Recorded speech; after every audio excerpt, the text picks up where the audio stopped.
अस्सलामुअलैकुम स्टूडेंट आज का हमारा जो लेक्चर है वो विटामिन B9 है। और विटामिन जो है हमने शुरू किए हुए थे। हमने सबसे पहले वाटर सॉल्युबल विटामिन पढ़े हैं, फैट सॉल्युबल। और फैट सॉल्युबल में जो है फिर हमारे पास विटामिन A, D, E और K आ रहे थे। फिर हमने वाटर सॉल्युबल शुरू किए हुए हैं। वाटर सॉल्युबल में विटामिन B और C आ रहे हैं। विटामिन B जो है वो एक कॉम्प्लेक्स है, और विटामिन बी कम्प्लेक्स में vitamin B1, B2, B3, B5, B7, B9, B12 और भी बहुत सारे आते हैं, लेकिन ये चूँकि फेमस है और ज़्यादा यूज़ होते हैं तो इस वजह से इसका फंक्शन जो है वो ज़्यादा ऑर्गेनिक फंक्शन। और एक बात और कि जितने भी विटामिन अब तक हमने पढ़े हैं उसमें एक बात ये कॉमन थी कि जो विटामिन थे वो बज़ाते ख़ुद काम नहीं कर रहे थे, मतलब कि डायरेक्टली उनका कोई रोल नहीं था। और उनके जो कोफैक्टर थे या कोएंजाइम आप कह सकते थे, तो उनके थ्रू जो है वो क्या कर रहे थे, फंक्शन कर रहे थे। तो ये कुछ रिकॉल थी पिछले लेक्चर्स की। और आज हमने पढ़ना है विटामिन B9। इसके बारे में मैं आपको थोड़ा बताऊं कि विटामिन B9 को जो है फॉलिक एसिड भी कहते हैं या फोलेट भी कहते हैं। आखिर में ATE आ जाए तो इसका मतलब है एसिड। जैसे कि हम एसिटेट कहते हैं तो एसिटिक एसिड, कार्बोनेट कहते हैं तो कार्बोनिक एसिड, इसी तरह फोलेट कहते हैं तो ये फॉलिक एसिड है। अब इसमें आपसे यही पूछेंगे कि वाटर सॉल्युबल कौन सा है और फैट सॉल्युबल कौन सा है, और फॉलिक एसिड को दूसरा कौन सा नाम लेते हैं, या फॉलिक एसिड का जो एक्टिव फॉर्म है वो कौन सा है, या फॉलिक एसिड जो है वो फंक्शन क्या करता है। मतलब इससे आप या स्ट्रक्चर के बारे में थोड़ा बहुत अगर वो उनकी मर्ज़ी है पूछ सकते हैं। मतलब आपसे ऐसे नहीं पूछ सकते हैं कि आप बताएं जो इनके साइकिल्स हैं उनके बारे में बताएं, साइकिल में जो सीरीन की प्रोडक्शन होती है उनके बारे में बताएं, 1 कार्बन यूनिट मेटाबॉलिज्म जो है उनके बारे में बताएं। ऐसे नहीं होता, लेकिन फिर भी जिसको पढ़ना है वो पढ़ सकते हैं, बुक में दिए गए हैं सब कुछ। तो मैं फॉलिक एसिड के बारे में इतना बताऊं कि फॉलिक एसिड जो है इसका मेन रोल जो है, वैसे तो फंक्शन इसकी ज़्यादा है, आपको मिलेगा DNA साइंथिसिस में। DNA साइंथिसिस या RNA साइंथिसिस। DNA किस चीज़ से बना हुआ होता है? नाइट्रोजीनियस बेसिस से। और नाइट्रोजीनियस बेसिस में जो है हमारे पास न्यूक्लियोटाइड्स जो है, नाइट्रोजीनियस बेस जो है न्यूक्लियोटाइड से बने हुए न्यूक्लियोटाइड जो है फिर नाइट्रोजीनियस बेसिस है। नाइट्रोजीनियस बेसिस में फिर 4 टाइप्स है, जिसमें 2 जो है वो प्यूरीन है और 2 जो है वो पायरिमिडीन है। तो इन प्यूरीन और पायरिमिडीन की साइंथिसिस जो है वो किसकी थ्रू होती है? फोलेट की थ्रू होती है। ऐसे ही है। तो फॉलिक एसिड क्या करता है? DNA की साइंथिसिस करते हैं। इसके अलावा कुछ अमाइनो एसिड की प्रोडक्शन भी करता है। और 1 यूनिट मेटाबॉलिज्म जो कि एनर्जी एफिशिएंट पाथवे है, वहाँ पर भी इनका रोल है। विटामिन B12 मेटाबॉलिज्म में भी इनका रोल है। तो मैं आपको डेली रूटीन के बारे में बताऊं। एंटीबायोटिक आप लोग पढ़ेंगे नेक्स्ट, जब आप 3rd-4th सेमेस्टर में जाएंगे तो वहाँ पर एंटीबायोटिक्स में एक ग्रुप आएगा जिसको कहते हैं DNA इनहिबिटर्स, DNA साइंथिसिस इनहिबिटर।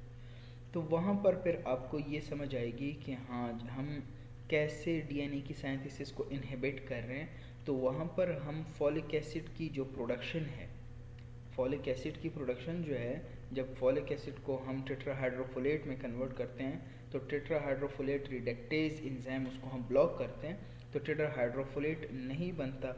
जब वो नहीं बनता तो फिर DNA की साइंथिसिस नहीं होती, बैक्टीरिया अपनी DNA सिंथेसाइज नहीं कर सकते, प्रोलिफरेट नहीं कर सकते। तो उसकी वजह से क्या हो जाता है? वो इन्फेक्शन स्टॉप हो जाता है। बैक्टीरिया बैक्टीरियोस्टैटिक कंडीशन में चली जाती है, बैक्टीरियोसाइडल कंडीशन में चली जाती है।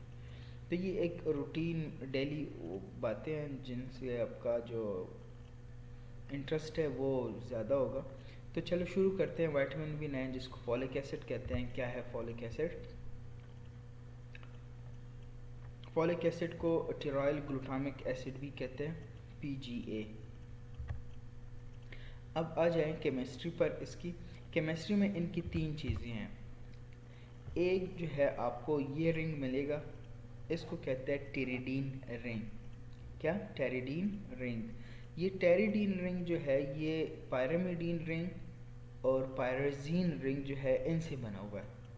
सही है। ये आपका एक हो गया टेरिडीन रिंग जो कि मज़ीद किस चीज़ से बना हुआ है? दो रिंग से। एक आपको पायरामिडीन रिंग मिल रहा है, दूसरा जो है आपको पायरोजीन रिंग। साथ में आप आ जाएं तो आपको दूसरा रिंग एरोमेटिक रिंग है जिसको कहते हैं पैरा अमाइनो बेंजोइक एसिड। सही है। तो ये पैबा का रिंग है, पाबा। सही है। तो ये पाबा हो गया और टेरिडीन रिंग हो गया। इन दोनों को जब आप मिला लेते इसको कहते हैं टिरोइल या टिरोइक एसिड। कोई मुश्किल नहीं है इसमें। एक टेरिडीन है, एक पाबा है, एक ग्लूटामिक रेजिड्यू है। सही है। ग्लूटामिक एसिड है यहाँ पर, ग्लूटामेट। तीन चीज़ें हैं, ग्लूटामेट, पाबा, टेरिडीन। टेरिडीन किस चीज़ से बना हुआ है? पैरामिडीन रिंग और पायरोजीन रिंग। ये एक बात हो गई।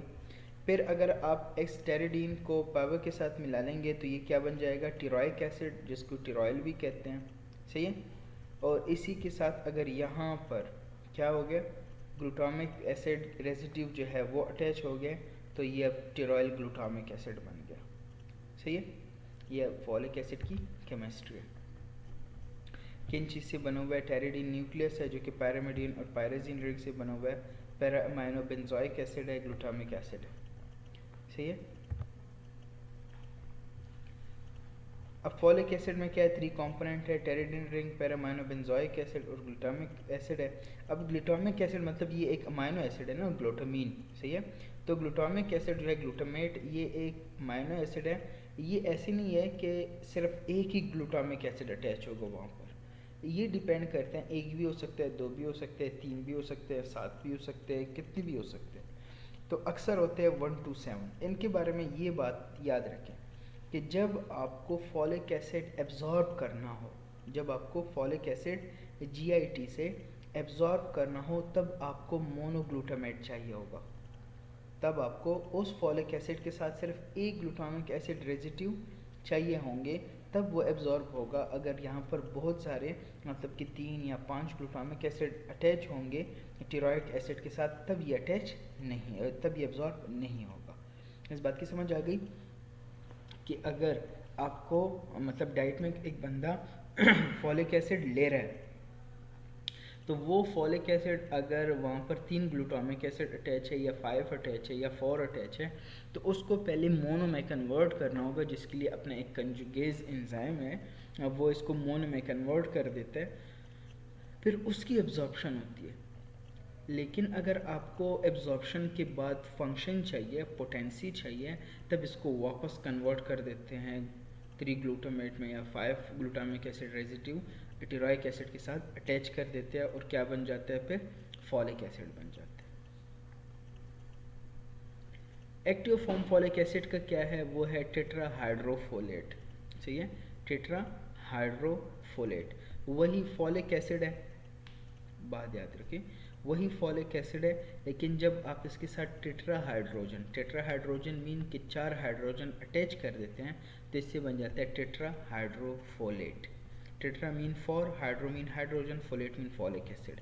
तो एक्टिव फॉर्म फॉलिक एसिड का क्या है कि 4 हाइड्रोजन फॉलिक एसिड, कि जब आप 4 हाइड्रोजन को फॉलिक एसिड के साथ अटैच कर देते हैं तो टेट्राहाइड्रोफोलेट बन जाता है। और इसको बनाने के लिए आपको क्या चाहिए होगा? डाईहाइड्रोफोलेट रिडक्टेज एंजाइम चाहिए होगा। फिर यही टेट्राहाइड्रोफोलेट जाके क्या करेगा? ये डीएनए की सिंथेसिस भी करेगा, सीरीन की सिंथेसिस भी करेगा, ग्लाइसिन की सिंथेसिस भी करेगा, जितनी भी फंक्शन है वो सारे कर रहे हैं। एन फॉर्माइल मिथ्योनिन की सिंथेसिस भी करेगा। आपको पता है कि जब प्रोटीन की सिंथेसिस होती है तो सबसे पहले कौन सा अमाइनो एसिड बनता है? मिथ्योनिन। स्टार्ट मिथ्योनिन से होता है, वो भी यही बनाता है। तो ये फंक्शन है फिर किसके? फॉलिक एसिड के। लेकिन फॉलिक एसिड वही बात पर आ गई कि डायरेक्टली खुद कोई फंक्शन नहीं कर सकता। तो फॉलिक एसिड काम करता है किसके थ्रू? टेट्राहाइड्रोफोलेट। और ये बात भी याद रखें कि टेट्राहाइड्रोफोलेट डायरेक्टली नहीं बनता, पहले बनता है डाईहाइड्रोफोलेट। समझ गए? हाइड्रोजन आता है कार्बन नंबर 7, कार्बन नंबर 8 पर अटैच हो जाता है, फॉलिक एसिड से बन जाता है डाई हाइड्रोफोलिक एसिड या डाई हाइड्रोफोलेट TH2 FH2। फिर उसके बाद क्या बन जाता है, मज़ीद 2 हाइड्रोजन आके पहले तो 7 और 8 पर अटैच हो गए थे, अब कार्बन नंबर 5 और 6 पर भी अटैच हो जाते हैं। तो 5, 6, 7, 8 कार्बन पर 4 हाइड्रोजन अटैच हो जाते हैं। तो फिर ये बन जाता है टेट्राहाइड्रोफोलेट। आगे आ रहा है, कंफ्यूज नहीं होना आप लोगों ने। ये आप देखिए, ये टिरोइल है या टिरोइक एसिड, ये दोनों, और जब इसके साथ ग्लूटामिक एसिड अटैच हो जाए तो ये क्या बन जाएगा, फॉलिक एसिड, जिसको टिरोइल ग्लूटामेट भी कहते हैं। इसमें से कोई, ये देखिए वो जो मैं आपको बता रहा था, ये सिर्फ फोलेट है, फॉलिक एसिड है, सही है। ये ग्लूटामिक एसिड है, ये पावा का रिंग है, एरोमेटिक रिंग है, सही है। और ये पायरामिडीन, ये पायरामिजीन रिंग, दोनों को इकट्ठे करेंगे तो क्या बन जाएगा, टेरिडीन रिंग बन जाएगा। अब देखिए ये फोलेट है, इसी फोलेट को हम कन्वर्ट कर देते हैं किस में, डाई हाइड्रोफोलेट में, कि 2 हाइड्रोजन अटैच हुए, लेकिन कहाँ पर, कार्बन 7 पर और कार्बन 8 नंबर पर और 7 नंबर पर, ठीक है। 8 पर नाइट्रोजन है तो एक नाइट्रोजन पर अटैच हो गया और एक कार्बन पर अटैच हो गया, तो 2 हाइड्रोजन हो गए। अब इसको हम मज़ीद, हमें 2 नहीं चाहिए, 4 चाहिए, टेट्रा में कन्वर्ट कर लें। तो यहाँ पर कार्बन नंबर 5 पोजीशन नंबर 5 और पोजीशन नंबर 6 पर फिर 2 हाइड्रोजन को क्या करेंगे, अटैच कर देंगे। तो देखिए 1, 2, 3, 4, 2 स्टेप हो गए। दोनों स्टेप में कौन, डाई हाइड्रोफोलेट रिडक्टेज जो है ये यूज़ होगा, एंजाइम है, सही है। रिडक्टेज मीन की रिडक्शन कर रहा है, addition of hydrogen is called क्या, रिडक्शन ना। तो यहाँ पर रिडक्शन हो रहा है, रिडक्शन के लिए हमें रिडक्टेज एंजाइम चाहिए होगा। तो ये रिडक्टेज एंजाइम 2 दफ़ा काम करते हैं, एक दफ़ा भी 2 हाइड्रोजन को ऐड कर देते हैं, दूसरी दफ़ा फिर 2 हाइड्रोजन को, 4 हाइड्रोजन को अटैच कर देते हैं। तो अगर आप याद नहीं कर सकते तो आप ऐसे भी कर सकते हो कि 4 हाइड्रोजन और folic acid, 4 hydrogen folate mean tetrahydrofolate, सही। ये इसका एक्टिव फॉर्म है फॉलिक एसिड का। ये फॉलिक एसिड वही आपको बता रहे हैं, मैंने आपको बताया हुआ है कि विटामिन जो है वो बजाते खुद डायरेक्टली फंक्शन नहीं कर सकते, उसको फंक्शनल करने के लिए हमें क्या चाहिए होगा, उसका कोएंजाइम। तो यहाँ पर फिर बता रहा है कि फॉलिक एसिड जो है फंक्शन से पहले एज ए कोएंजाइम क्या कर रहेगा, आपको रिड्यूस करना होगा, इसको किस में रिड्यूस करना होगा, टेट्राहाइड्रोफोलेट में। और इसके लिए क्या चाहिए होंगे, रिडक्टेज एंजाइम चाहिए होगी, जिसको डाई हाइड्रोफोलेट रिडक्टेज एंजाइम कहते हैं। अब तीसरी बात, डाई हाइड्रोफोलेट रिडक्टेज एक एंजाइम है जो आता है फॉलिक एसिड को रिड्यूस करता है बाय एडिशन ऑफ हाइड्रोजन। अब बात यह है कि हाइड्रोजन कहाँ से आ रहा है, सही है, हाइड्रोजन कहाँ से आ रहा है। तो हाइड्रोजन जो है, ये देखें आप यहाँ पर, ये हाइड्रोजन जो NADPH पर है, अगर आपको याद हो हमने वहाँ पर नियसिन में पढ़ा हुआ था विटामिन B3 में, वहाँ पर NADP और NADPH की प्रोडक्शन हो रही थी। तो ये देखिए, अगर आपके बॉडी में विटामिन B3 की कमी है तो NADPH नहीं प्रोड्यूस होगा, तो यहाँ पर रिडक्शन भी नहीं होगी, सही है। और अगर आपको याद हो वहाँ पर हमने फॉलिक एसिड की डिफिशियंसी को मेंशन किया हुआ था कि अगर विटामिन B3 की डिफिशियंसी होगी तो ऐसे पेशेंट में टेट्राहाइड्रोफोलेट की भी डिफिशियंसी आएगी। ये इसलिए आएगी क्योंकि चेंज के लिए चाहिए होता है NADPH, रिडक्शन के लिए क्या चाहिए होता है, NADPH, क्योंकि हाइड्रोजन हमें कौन से सोर्स से मिल रहा है, NADPH से मिल रहा है, समझ आ गई। तो ये आपको हाइड्रोजन डोनर कौन है, NADPH है। और विटामिन C भी चाहिए होता है एज ए कोफैक्टर। अब देखिए फोलेट है, रिडक्टेज एंजाइम के थ्रू H2 फोलेट में कन्वर्ट हो जाते हैं, मतलब डाई हाइड्रोफोलेट में। और एंजाइम कौन सा चाहिए है, रिडक्टेज, कोफैक्टर कौन है, विटामिन C, और NADPH क्या है, ये हाइड्रोजन डोनर है। यहाँ पर इसने हाइड्रोजन, इसको 2 हाइड्रोजन दे दिए। यहाँ पर फिर वही रिएक्शन है, अब 2 हाइड्रोफोलेट से क्या बन गया, 4 हाइड्रोफोलेट बन गया, टेट्राहाइड्रोफोलेट।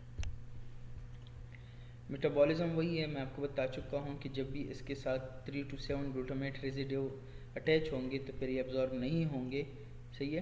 तो इसके लिए कंजुगेज एंजाइम है, फोलेट कंजुगेज, वो इसको मोनो में कन्वर्ट कर देते हैं, और मोनो क्या होता है, फिर कन्वर्ट हो, एब्जॉर्ब हो सकता है। लेकिन अगर आपको बायोलॉजिकली मोस्ट पोटेंट चाहिए है, सही है, बायोलॉजिकली मोस्ट पोटेंट फॉर्म चाहिए, तो फिर आपको 5 to 6 amino acid residue attach करने होंगे, जो कि एब्जॉर्प्शन के बाद फिर सेल में होता है कन्वर्ट, कंफ्यूज नहीं होना, सिंपली बात है, जब फॉलिक एसिड लेते हैं हम डाइट में, खुराक में, तो वहाँ पर अगर 2, 3, 5 जितनी भी ग्लूटामिक रेजिड्यू अटैच होंगे तो उसको हमने मोनो पर लेकर लाना है। अब इसमें कंफ्यूज नहीं होना कि ये क्या होता है। ये देखिए, ये एक अमाइनो एसिड है ग्लूटामिक, सही है।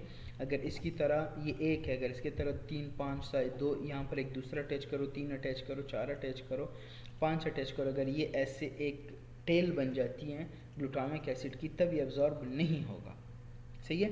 आपको मोनो चाहिए होगा, अगर ये मोनो होगा तब ठीक है, अगर मोनो नहीं है तो एब्जॉर्ब नहीं होगा। लेकिन जब आप इसको एब्जॉर्ब कर दोगे तो इसके बाद फिर यहाँ पर बॉडी में क्या होता है, इसके साथ मज़ीद और ग्लूटामिक एसिड अटैच हो जाते हैं जो कि बायोलॉजिकली फंक्शन में इंपॉर्टेंट होते हैं। अगर आपको फंक्शनल चाहिए तो फिर आपको बहुत सारे ग्लूटामिक एसिड अटैच करने होंगे, अगर आपको एब्जॉर्प्शन चाहिए तो फिर सिर्फ एक ग्लूटामिक एसिड अटैच करना होगा। मेरे ख्याल में अब कोई वो नहीं होगा आपको कंफ्यूजन। बॉडी कितना स्टोर कर सकता है folic acid? 10 to 12 milligram folic acid को स्टोर कर सकता है, जो कि 2 से 3 महीनों के लिए काफ़ी होता है। डेली रिक्वायरमेंट कितनी है? डेली रिक्वायरमेंट 200 माइक्रोग्राम है, और वुमेन में ये इंक्रीज़ हो जाती है। सिंपली बात है, प्रेगनेंसी है, बच्चा है, और फीटस जो है वो उसकी ब्लड की साइंथिसिस होगी और डीएनए की साइंथिसिस होगी, क्योंकि प्रोलिफरेशन वहाँ पर तेज़ होती है। तो वहाँ पर जब प्रोलिफरेशन तेज़ होती है तो हर एक सेल जब प्रोलिफरेट होगा तो उसको डीएनए तो चाहिए होगी। जब डीएनए चाहिए होगी तो डीएनए के न्यूट्रोजीनियस बेस चाहिए होंगे, डीटीएमपी चाहिए होंगे। तो वो कहाँ से आएंगे? वो फोलेट की प्रोडक्शन से आएंगे, फोलेट उसको बनाएंगे। अगर फोलेट नहीं होगा तो फिर वो नहीं बनेगा। तो इस वजह से जब प्रेगनेंसी है तो प्रेगनेंसी में ज़्यादा चाहिए होंगे लैक्टेशन मदर जो होती है, जो बच्चों को दूध पिलाती है। फॉलिक एसिड जो है इसके सोर्सेज अगर आप देखें तो तकरीबन ज़्यादातर लीफी वेजिटेबल्स में पाया जाता है। ज़्यादातर ग्रेन्स हो गया, मीट हो गया, इनमें भी होता है, लेकिन कम मिकदार में फॉलिक एसिड वेजिटेबल में ज़्यादा पाया जाता है। फंक्शन मैं आपको बता चुका हूँ, वही है कि टेट्राहाइड्रोफोलेट बनाते हैं। टेट्राहाइड्रोफोलेट जो है फिर 1 कार्बन मेटाबॉलिज्म में काम करते हैं। अब 1 कार्बन मेटाबॉलिज्म क्या है, ये हम सेकेंड सेमेस्टर में पढ़ेंगे। 1 कार्बन मेटाबॉलिज्म ये होता है कि आपको एक कार्बन दे देते हैं, तो जब आपको एक कार्बन देते हैं तो उससे क्या हो जाता है? 1 कार्बन मेटाबॉलिज्म का मतलब ये है कि 1 कार्बन मीन के सीरीन, ग्लाइसिन, कुछ ऐसे कोलिन हो गया, ये कुछ ऐसे सब्सटेंस है जो कि एक कार्बन डोनेट कर सकते हैं। जब एक कार्बन डोनेट कर देते हैं तो किसी और मॉलिक्यूल के साथ एक कार्बन अटैच हो जाता है, वहाँ पर वो एनर्जी प्रोडक्शन करते हैं। तो ऐसा, ये एक सिंपल सा मैंने आपको बना दिया, लेकिन ऐसा है नहीं जिसने मैंने आपको सिंपल बता दिया। लेकिन आप इतना याद रखें कि 1 कार्बन मेटाबॉलिज्म में भी टेट्राहाइड्रोफोलेट का क्या है, रोल है। इसके अलावा फॉर्माइल और मिथाइल जब हम बनाते हैं, जैसे कि मैं आपको बता चुका हूँ कि अमाइनो एसिड में सबसे पहले कौन सा अमाइनो एसिड बनता है? जब प्रोटीन की चेन बनती है सबसे पहले मिथ्योनिन बनते हैं। तो इसी तरह डीएनए की मिथाइलेशन जब होती है वहाँ पर, और डीएनए की फॉर्मेशन जो होते हैं वहाँ पर, तो ये सारा पर वहाँ पर इनका रोल है। अमाइनो एसिड मेटाबॉलिज्म, न्यूक्लियोटाइड की मेटाबॉलिज्म। इसके अलावा कहते हैं कि अगर टेट्राहाइड्रोफोलेट N5 नाइट्रोजन 5 की अगर आप 1 कार्बन वहाँ पर अटैच करते हैं, या 10 नाइट्रोजन पर अटैच करते हैं, या N5 N10 दोनों पर भी अटैच कर सकते हैं एक कार्बन, ये यहाँ पर देखें तो आपको इजी हो जाएगा स्ट्रक्चर। ये देखिए, ये एक N5 है, सही है, और N10। इनके बेस पर जब क्या होगा, ये नाइट्रोजन 10 है, ये नाइट्रोजन 5 है, यहाँ पर अटैच हो सकते हैं एक एक कार्बन यूनिट। जब एक एक कार्बन यूनिट यहाँ पर अटैच होगा, सही है, ये टिरॉइड स्ट्रक्चर में एक कार्बन यूनिट कहाँ पर बाइंड कर सकते हैं? नाइट्रोजन 5 पर और नाइट्रोजन 10 पर। फिर ये लोग कहते हैं कि जब फॉर्माइल यूनिट, कोई भी फॉर्माइल यूनिट पोजीशन 5 पर अटैच हो जाता है N5 पर, नाइट्रोजन 5 पर, तो इसको कहते हैं N नाइट्रोजन 5 फॉर्माइल टेट्राहाइड्रोफोलेट। देखो ये आपसे पूछते नहीं है, आप लोगों ने कंफ्यूज नहीं होना, मुझे पता है आप लोग को टेंशन हो रही है, लेकिन देखिए इजी फिर भी मैं आपको बता रहा हूँ कि आप कोई भी फॉर्माइल ग्रुप ले। अब आप लोग को फॉर्माइल ग्रुप का पता है या नहीं, तो फॉर्माइल ग्रुप कोई भी कार्बोनाइल ग्रुप जब एक कार्बन पर उसके साथ directly double bond oxygen add हो और साथ में एक हाइड्रोजन हो, इसको कहते हैं फॉर्माइल ग्रुप। अगर इसी फॉर्माइल ग्रुप को आप किसी भी फंक्शनल ग्रुप के साथ अटैच करें तो क्या बन जाएगा, एल्डिहाइड बन जाएगा कि नहीं, हमने पढ़ा था ना। तो आप कोई भी फॉर्माइल ग्रुप लो और टेट्राहाइड्रोफोलेट, आपको पहले से पता है टेट्राहाइड्रोफोलेट क्या होता है, बता चुका हूँ, उसकी जो नाइट्रोजन 5 है वहाँ पर अटैच करो तो क्या बन जाएगा कि N5 मतलब कि पोजीशन 5 पर जो नाइट्रोजन अटैच है, नाइट्रोजन 5 के साथ हमने फॉर्माइल अटैच किया और कौन सा मॉलिक्यूल था, टेट्राहाइड्रोफोलेट, जिसको कहते हैं फोलेनिक एसिड या सिट्रोबोरम फैक्टर इसको भी कहते हैं। ये एंटी कैंसर फैक्टर भी इसको कहते हैं, बहुत सारे जो एंटी कैंसर ड्रग्स हैं उनमें यूज़ होता है। समझ आ गई। इसके अलावा फिर वही बातें फिर से आ रही हैं कि डीएनए की प्रोडक्शन करते हैं, आरएनए की प्रोडक्शन करते हैं, डीटीएमपी की प्रोडक्शन करते हैं, थायमीन मोनोफॉस्फेट जो होते हैं, और फिर ये डीएनए किस चीज़ से बना हुआ होता है, इन्हीं चीज़ों से बना होता है, प्यूरिन और पायरामिडीन से। ग्लाइसिन भी बनाता है, सीरीन भी बनाता है, एन फॉर्माइल मिथ्योनिन भी बनाता है जो कि इनिशिएटर है प्रोटीन की बायोसिंथेसिस का। टेट्राहाइड्रोफोलेट कौन से फॉर्म में होते हैं, N5 मिथाइल टेट्राहाइड्रोफोलेट, इस फॉर्म में ज़्यादा होता है। और अगर आपको N5 मिथाइल टेट्राहाइड्रोफोलेट ज़्यादा चाहिए, मतलब N5 मिथाइल टेट्राहाइड्रोफोलेट तो हमारे साथ फंक्शनल नहीं है ना, हमें अगर फंक्शन चाहिए तो टेट्राहाइड्रोफोलेट चाहिए। बॉडी में स्टोर जो होते हैं ज़्यादातर वो किस में स्टोर हो जाता है कि फोलेट होता है, फोलिक एसिड को कन्वर्ट करते हैं टेट्राहाइड्रोफोलेट में, फिर इस टेट्राहाइड्रोफोलेट को जब हम लोग एब्जॉर्ब करते हैं तो इसको हम कन्वर्ट कर देते हैं methyl tetrahydrofolate, nitrogen 5 methyl tetrahydrofolate में। अब हमें ये नहीं चाहिए, ये तो हमारा स्टोर फॉर्म है, हमारा एक्टिव फॉर्म कौन सा है, वो सिर्फ टेट्राहाइड्रोफोलेट है। तो इस मिथाइल को रिमूव करने के लिए, इस मिथाइल को रिमूव करने के लिए कौन है, वाइटामिन B12 है। वाइटामिन B12 क्या करते हैं कि N5 मिथाइल टेट्राहाइड्रोफोलेट को कन्वर्ट करते हैं किस में, टेट्राहाइड्रोफोलेट। कंफ्यूज नहीं होना, हमारे पास फॉलिक एसिड होता है, फॉलिक एसिड को हम टेट्राहाइड्रोफोलेट में कन्वर्ट करते हैं, इसी टेट्राहाइड्रोफोलेट को फिर क्या होता है, स्टोर करने के लिए हम N5 मिथाइल टेट्राहाइड्रोफोलेट में कन्वर्ट करते हैं, और जब हमें फंक्शनल चाहिए होते हैं तो फिर हम इसको वापस कन्वर्ट कर देते हैं टेट्राहाइड्रोफोलेट में। लेकिन जब हम वापस कन्वर्ट करते हैं तो यहाँ पर वाइटामिन B12 हमें चाहिए होता है। जब वाइटामिन B12 की डिफिशियंसी हो तो हमारी बॉडी में N5 मिथाइल टेट्राहाइड्रोफोलेट जो है वो एक्यूमुलेट होना शुरू हो जाएगा, जबकि टेट्राहाइड्रोफोलेट कम हो जाएगा, ब्लॉक्ड हो जाएगा ना, क्योंकि ये रिएक्शन कि आप N5 मिथाइल टेट्राहाइड्रोफोलेट को कन्वर्ट करो टेट्राहाइड्रोफोलेट में, इसके लिए वाइटामिन B12 चाहिए होता है। जब वाइटामिन B12 नहीं होंगे तो ये रिएक्शन ब्लॉक हो जाएगा और टेट्राहाइड्रोफोलेट क्या हो जाएगा, कम हो जाएगा, जबकि N5 मिथाइल टेट्राहाइड्रोफोलेट इंक्रीज हो जाएगा। ये 1 कार्बन मेटाबॉलिज्म में मैंने आपको सिर्फ एक ग्लाइसिन, सीरीन, हिस्टिडीन ये 1 कार्बन डोनेट करा सकते हैं, तो ये आपसे डोनेट कर देते हैं, 1 कार्बन टेट्राहाइड्रोफोलेट बन जाते हैं, 1 कार्बन से ये चीज़ें हम बना देते हैं बॉडी में और टेट्राहाइड्रोफोलेट वापस आ जाता है। फिर यहाँ पर आता है, इसे 1 कार्बन लेते हैं और 1 कार्बन इन लोगों को दे देते हैं, तो कभी अमाइनो एसिड बनाते हैं, कभी प्योरीन बनाते हैं, कभी थायमिडाइलेट बनाते हैं, कभी कोलिन बनाते हैं। ये सारे क्या है, फंक्शनल सब्सटेंसेस है, और फिर इस टेट्राहाइड्रोफोलेट में कन्वर्ट हो जाता है। ये एक साइकिल है। डिफिशियंसी है अगर, हाँ यहाँ पर अब एक बात याद रखें, जो सबसे मोस्ट कॉमन डिफिशियंसी है वो है न्यूरल ट्यूब डिफेक्ट।